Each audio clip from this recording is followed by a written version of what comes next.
Good morning. Officially, good morning. Welcome to a little Vinyasa flow. We're going to do a little quick, breezy Vinyasa flow class. So take a moment and sit. We'll start there today.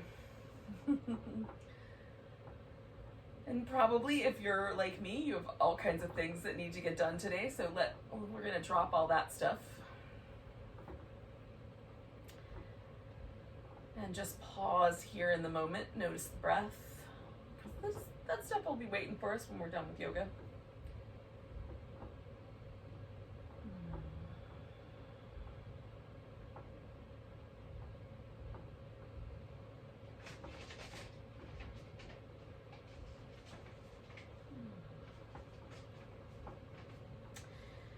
You might notice the inhale kind of drop down into the body.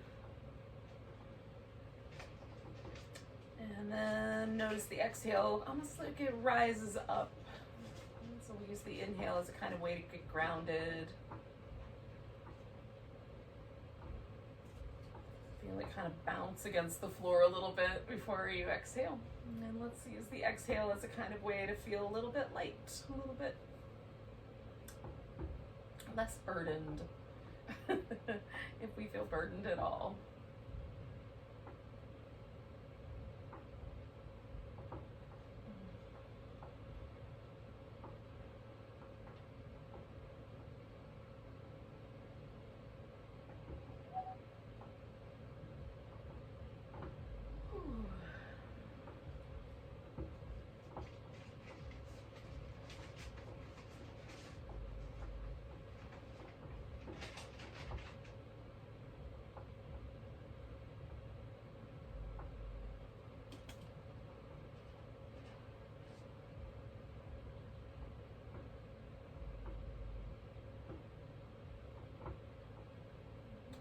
One more breath like that.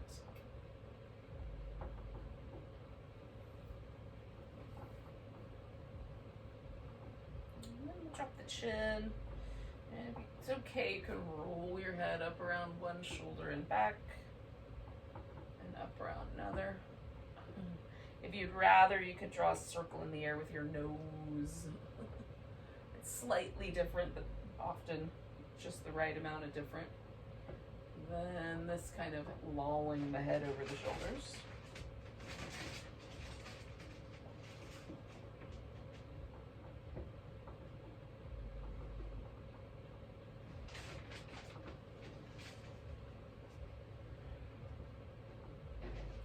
All right, I'm going to do this one more side.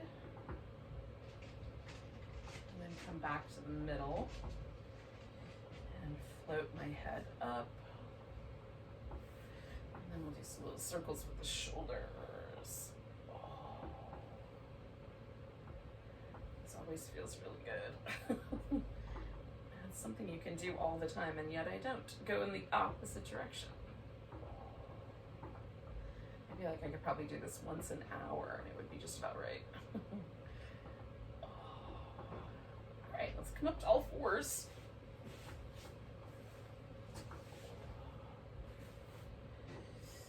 Get the rest of the spine going. Oh. So I've got like a little bit of a movement happening in between my shoulder blades, as well as the pelvis tucking and tilting. And you can focus your attention on just one of those two things or all of it.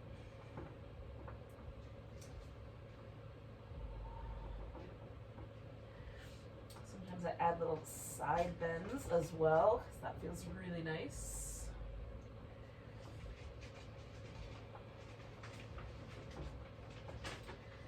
Sometimes it feels nice to shift the weight a little more forward toward the hands, or a little more backward towards the hips, or towards the heels.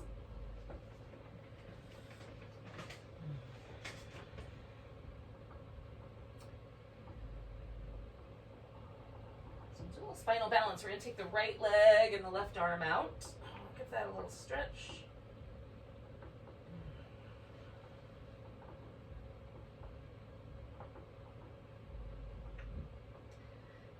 Bring that right foot all the way forward for a lunge. Now you can stay low if you like, or bring your torso up. If you wanted to reach back with your hand and grab your foot, you could do that. Ooh, I'm feeling it's a little extra tight there this morning. So I'm just backing off and going back in a couple times before I hold it.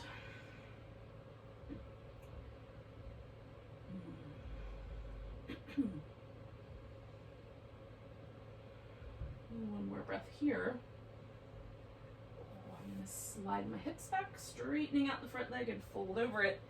And you can slide your foot further forward if it's not quite enough stretch on the back of your thigh.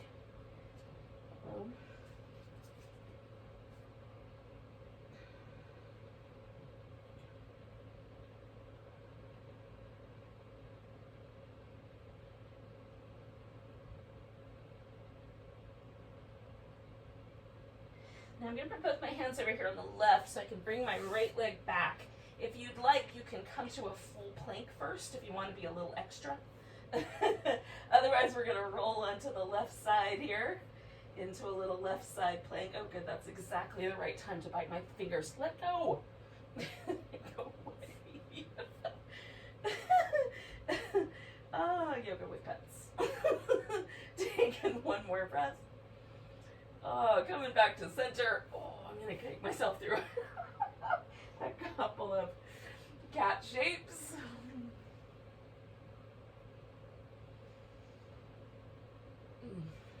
And then the left leg spinal balance, right arm.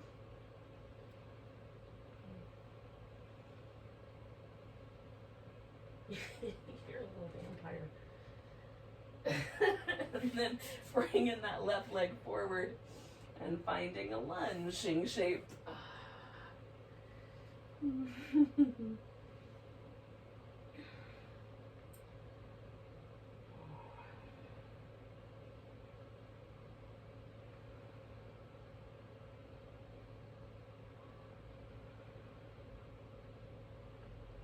We'll do a couple more breaths there.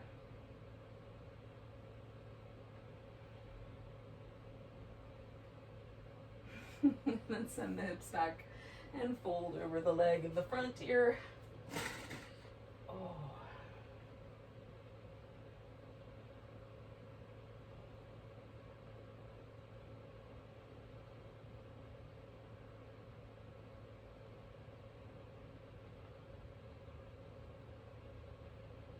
And we're going to turn that into a side plank, modified in my case, but maybe a full side plank in yours. Lifting up nice and firm through the abdominal muscles. Oh, and the hip. One more breath. We'll come on back to center. Maybe with a little more control than I just exhibited, but in any case, we'll take that to downward dog. Oh, goodness. Now, once you get there, you can stay a while, wander around. Downward dog is your friend.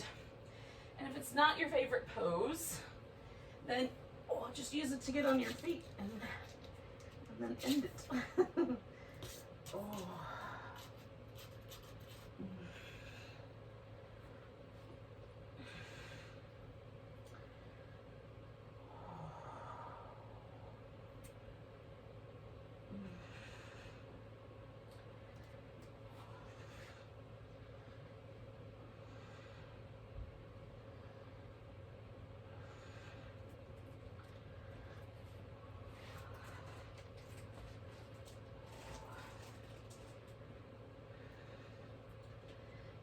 Eventually, we're going to meet up in a standing position. But if you're open to a squatting position first, come there out of your downward dog.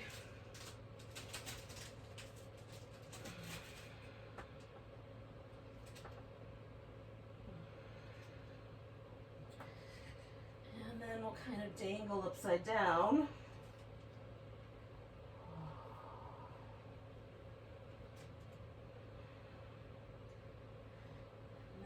Up all the way to standing eventually. Oh,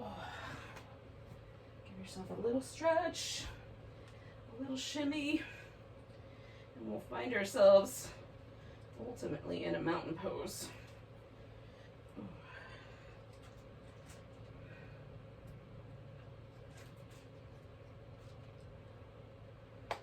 Now, I like to make sure my feet are parallel. I tend to stand with my toes slightly wider than my heels. So just making the feet parallel to one another starts this kind of noticing that the mountain pose brings for me. Fix a couple of wardrobe malfunctions so I can feel things appropriately. Shoulder blades can move. Oh. So notice, like I definitely notice, especially the first mountain pose usually of the day, that my weight tends to want to shift into my toes. My calves are tight, generally more so than my quads that kind of balance that out. So it's interesting to feel that. It's interesting to feel like is one shoulder the same as the other. So we're just kind of taking a baseline reading here, and then we'll see what the movements do. Do they create more ease in our mountain pose? Take a nice big breath, reach the arms up. Oh, maybe there's a little baby back bend. We're gonna come to a chair.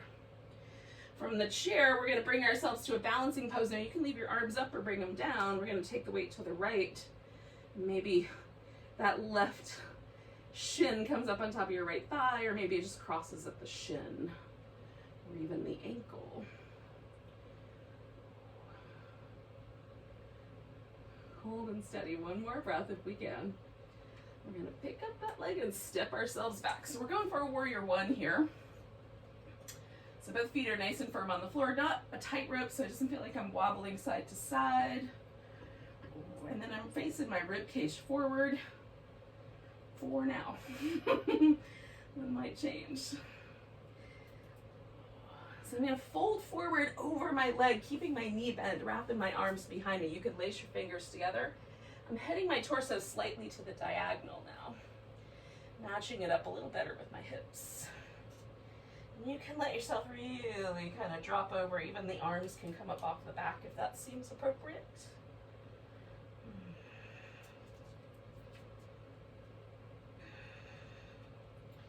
Now I'm going to release my arms and straighten my front leg out a bit.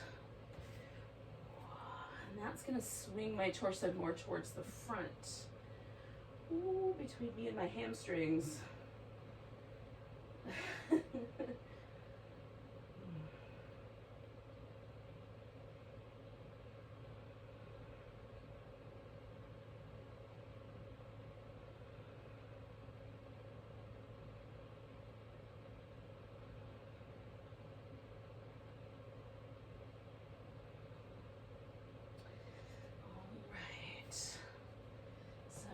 Step myself back, hands to the mat, step back to down dog.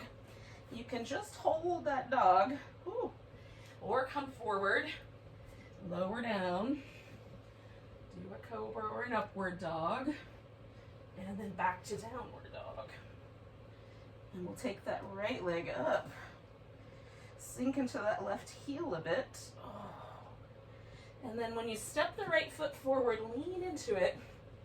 Pick the left one up and lift it. So we get a kind of baby standing splits. And then we'll bring that leg down, come up halfway, and fold. And then all the way to standing. And does my right side feel different than my left? Notice if that's true for you.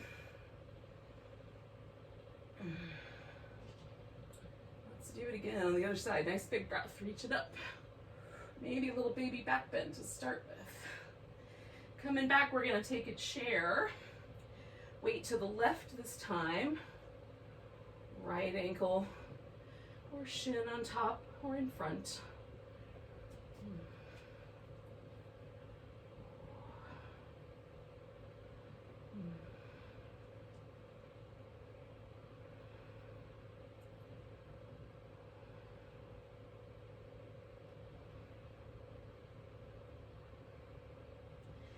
Okay, we're gonna take a breath, lift up and step back to warrior one. Again, trying to find a warrior one that doesn't feel like it's a tightrope. Decide. I like to press back a little bit through my back leg so I really get that foot secure. Stretch through the front leg. And then we're gonna fold again. So finding an appropriate angle for that. So I go a little more on the diagonal. I've got plenty of drop over room.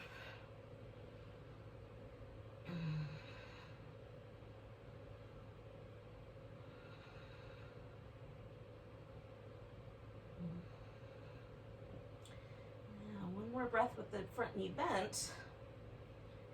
Oh, and then we're going to release the arms and straighten out the front leg. Maybe reorient toward the front again. Between you and your hamstrings, between me and mine. As to how much those angles shift.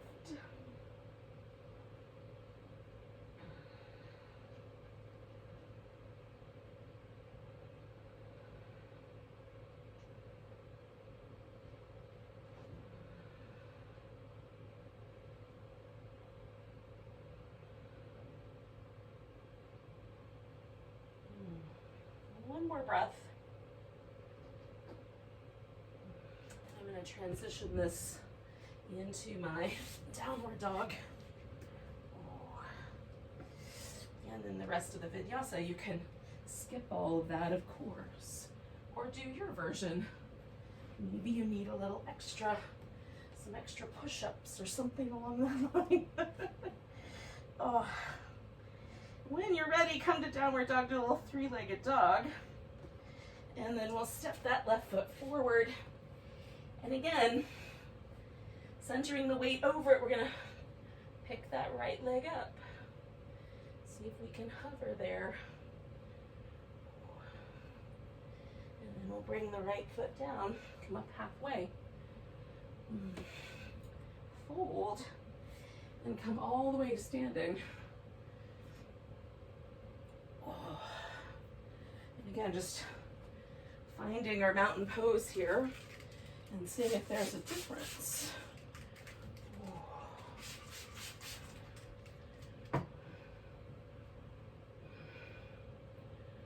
Oh, gosh, that feels nice.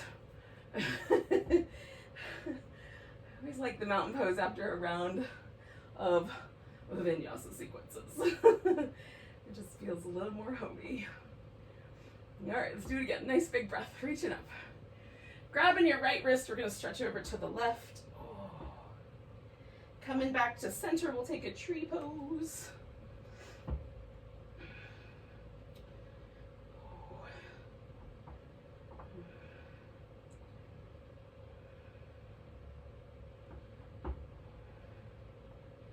And we're gonna pick up this left leg and step back, and we're gonna turn this into a wide angle forward bend.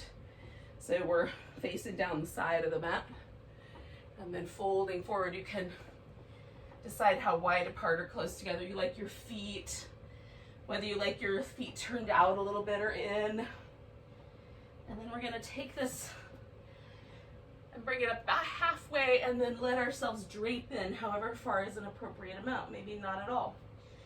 Come up about halfway and let yourself drape in. One more time, coming up about halfway. We're gonna turn the right foot all the way to the right, bring the left foot in a bit. Walk ourselves over there and turn that into a triangle. Maybe you don't normally do triangle by peeling up from the bottom. So it might take a couple moments to set it up just right.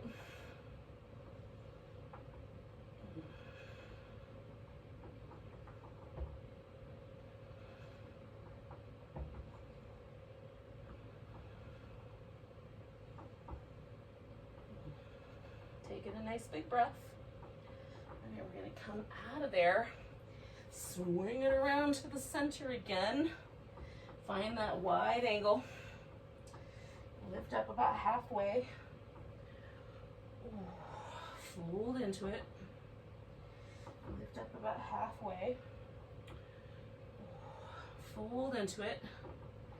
Lift up about halfway. I'm going to turn my left foot all the way to the left.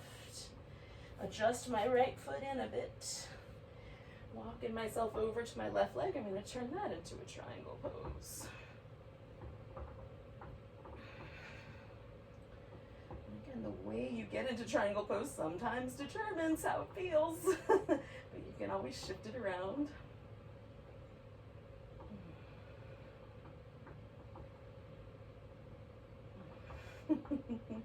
One more breath here. And then I'm going to come around and come back to my wide angle, this time diving into it as however you like. It can be a rag doll, or you can add more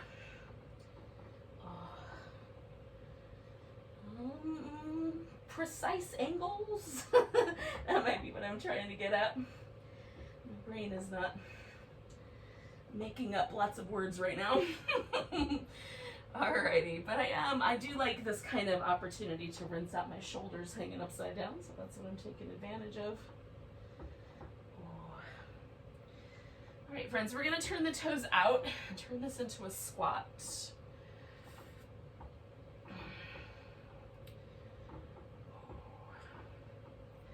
Now from the squat you can go either direction to step into your tree, right? We're going to step into a tree on the left leg. I'm going toward the back of my mat, just so I get a different perspective.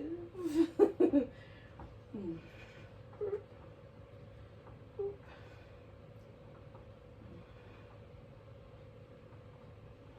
then we'll find ourselves in a little side stretch on that left side. And then ultimately a mountain pose.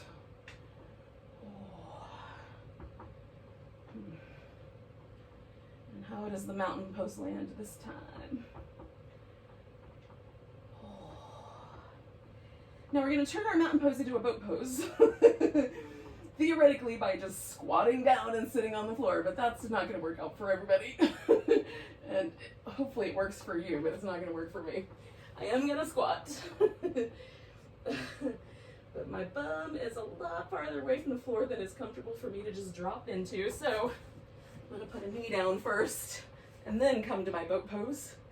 We'll add a little pulsing 10, 9, 8, 7, 6, 5, 4, 3, 2, and 1. And I'm going to drop my feet to the floor. I'm going to turn around so you guys don't have to. And then getting my sit bones out, I'm going to take myself into a butterfly pose.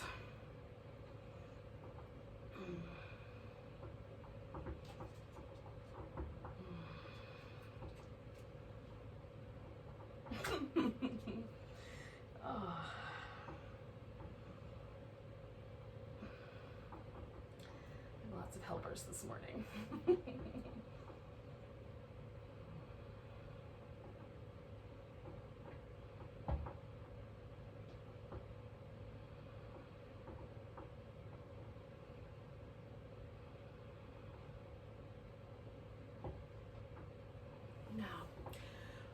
Out of butterfly, we're going to come into a pigeon. You can do a pigeon on your back, where you lay on your back with your legs in kind of a figure four. You could do a seated version like that, where you put one leg up on top, sort of like the chair, but now sitting. Or you can spin around toward the right, or just bring your right leg into a folded direction. I have to spin, but you might not. And then find, sorry, I didn't mean to fake you out. I got within kissing range, didn't I? In any case, find a regular pigeon that works for you. This leg can be straight out or a little bit bent out to the side. Just notice how it affects your low back, your hip, and your knee. So there's no discomfort that indicates that you should do something about it. I want there to be a stretch sensation, but not a feeling of any sort of pressure or heat in my joints. That's problematic.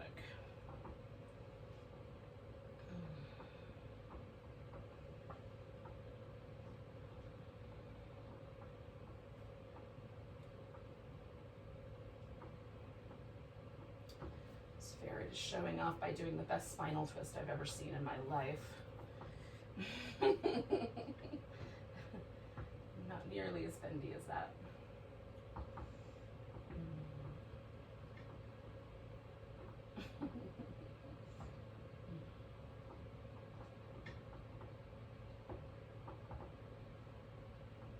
Just embracing my appropriate level of bendiness. We're gonna take about 4 more breaths. I'm gonna sit up a little taller so it's more of a back bend, but you can stay low if you like. My back only back bends so much, but it does kind of increase this little hip flexor stretch, which I enjoy.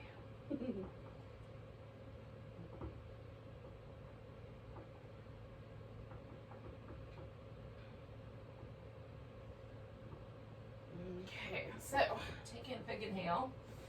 And then with the exhale, we're going to bring this back leg all the way around and turn it into a twist, sitting up tall and turning.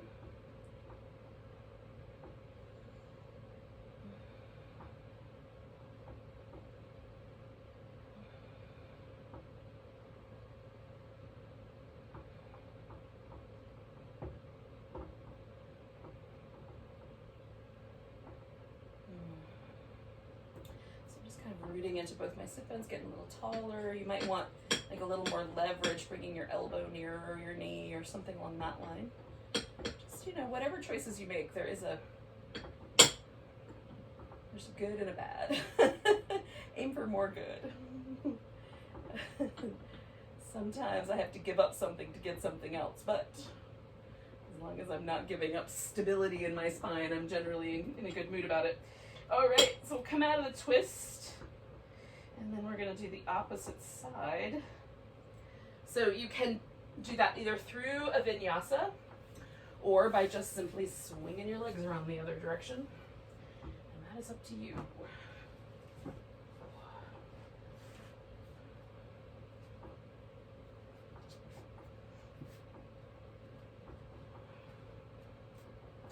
starting with our pigeon on the left side.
Stay for 4 more breaths and again prop myself up a little higher. Just take advantage of that opportunity.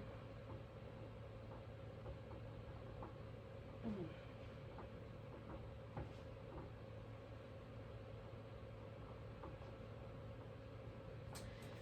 then I'm going to bring this back leg around again and turn that into a twist. And again, choose the appropriate amount of twisting for you. I like my shin basically in front of my ankle or in front of my other shin rather than bringing my foot all the way around the outside of my knee. It destabilizes my spine and causes, you know, just a less than pleasant twist. And so for you, that might be the exact right pleasant. Choose appropriately, but be honest about how it feels with yourself. You don't have to be honest with me. What do I do?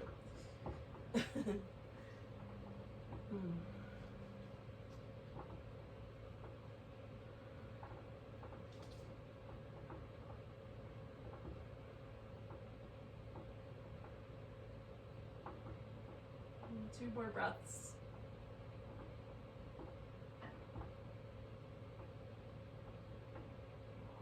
Coming back around. Take a moment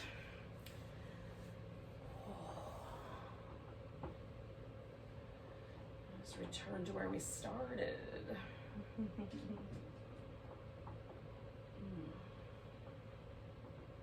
So we're gonna lie down with a strap in hand.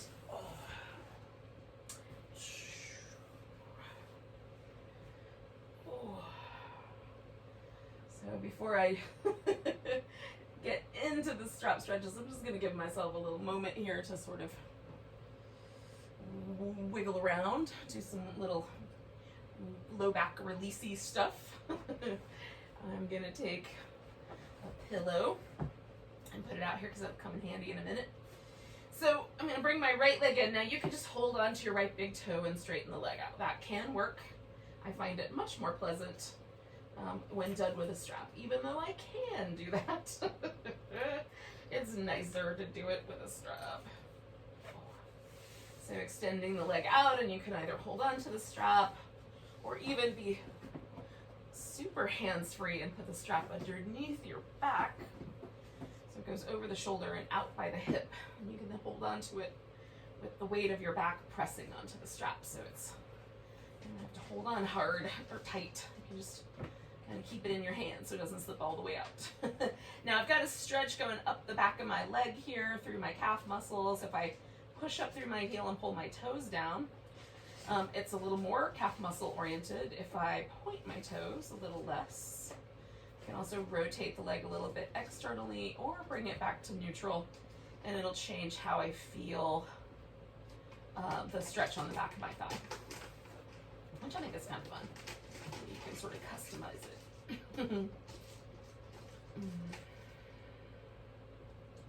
I'll stay with each of these for around a minute or so.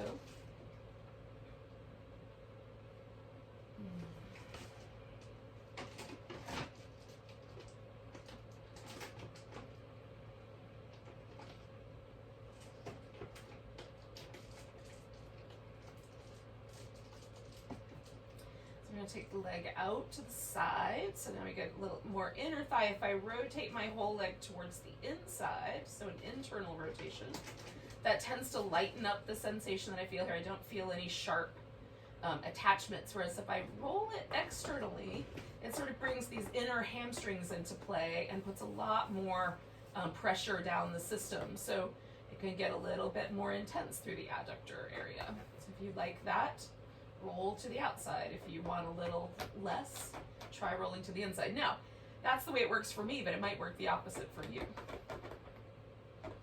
While we're all mostly the same, the little intricacies of where muscles attach exactly and the shapes of our bones and the length of muscles, those are all genetics. And we each are unique in that way.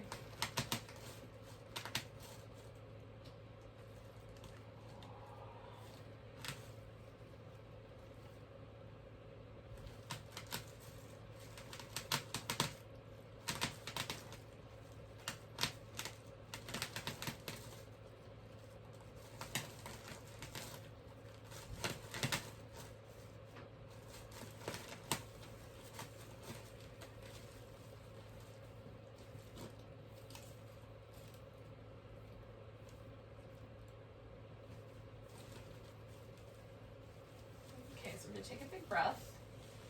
I'm going to come back to the middle. Now, the strap is going to go underneath our left leg, and we're going to roll onto our right side.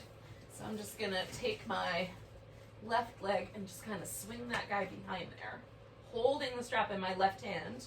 I'm going to roll onto my right side to start with. Okay, so I'm going to reach all the way down. Now, you might find that you just want to hold onto your foot and let go of the strap altogether. I like using the strap, but you can just hold your foot. We're going to bring the foot in towards the buttock and swing the leg back. The left foot can rest on the floor so the knee is in the air, or you can kind of stretch that leg out straight, and it's up to you. Now, you can stay just laying on your side or add a twist to this by rolling the left shoulder back toward the floor, which is the way that I am going to roll today. But you can do it either way. So we're mostly trying to go after the quads, which are the muscles that live on the top of our thigh.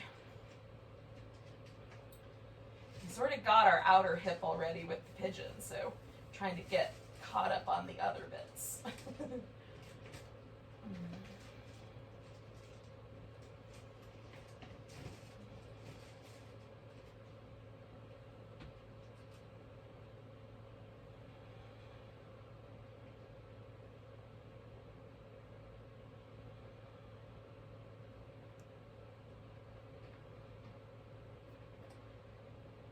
So we'll stay for about 3 more breaths and then we'll do the other side.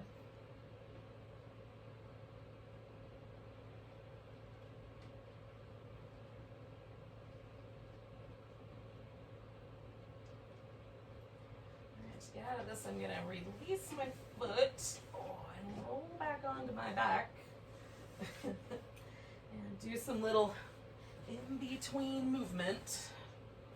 Just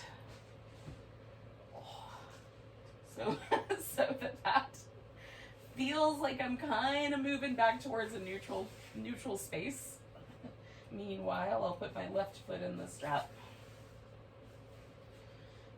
And then I'm going to let the right leg stretch out, kind of settle in around that, and then bring the left leg up for the hamstring stretch. And then just fiddle with it till I find the right amount of hamstring stretch. And today, I mean, normally my right leg is much more sensitive, but today my left leg is more sensitive. That's interesting.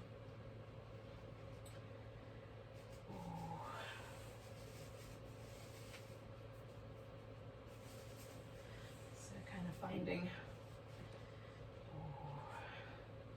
or exploring the little edges that the pose offers you.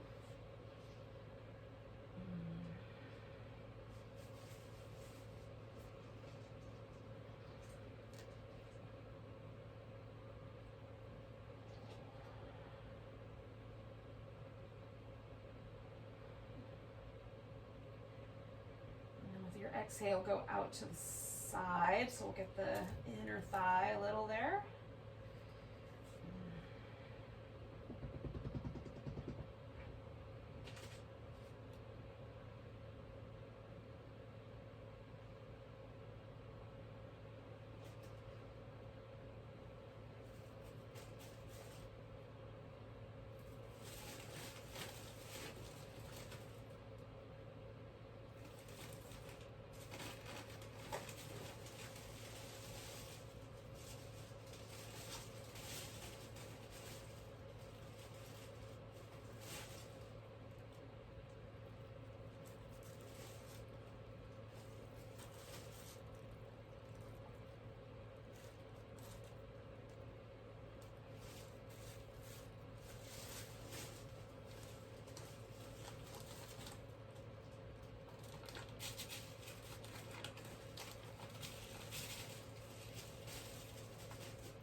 We're going to do that cat pulls its tail, so I'm going to come on back to the center.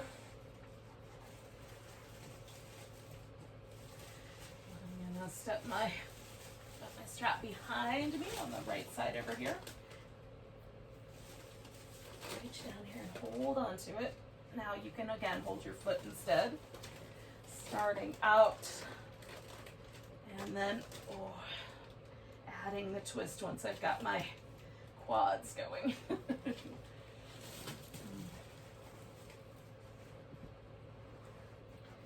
we'll stay for a bit.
One more breath here.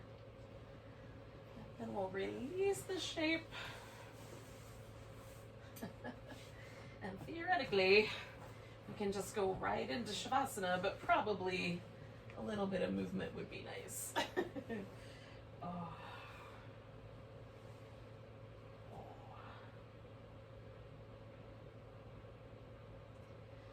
And then when you're ready, you can stretch up. We'll take a moment or two to relax.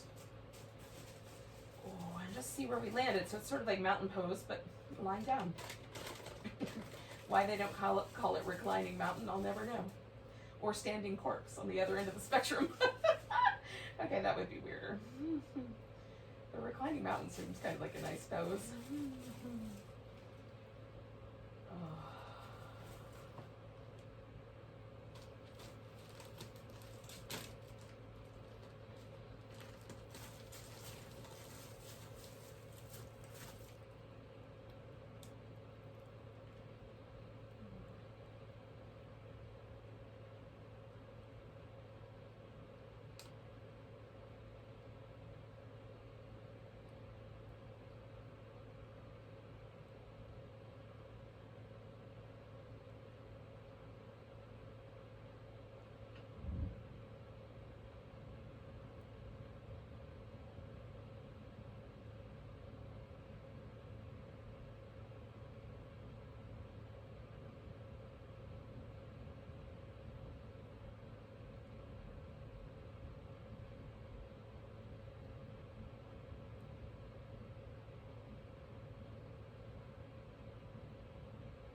Taking a moment to sort of scan through to look for any little pockets of tension that are sneaky. Sometimes the spot right between my eyebrows stays kind of crinkly, or my jaw stays a little bit tight.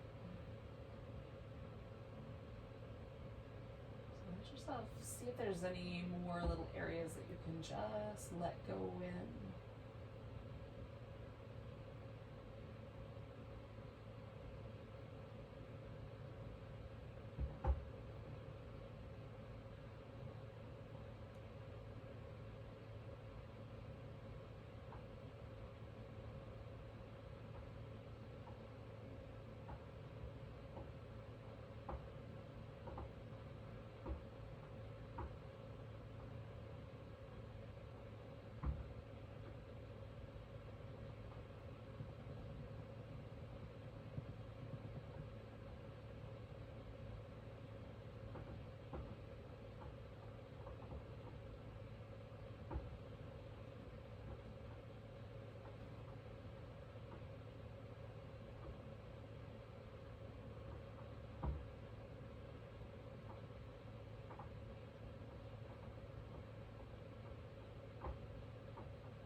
Nice deep breath. Let go with a big wiggle and stretch.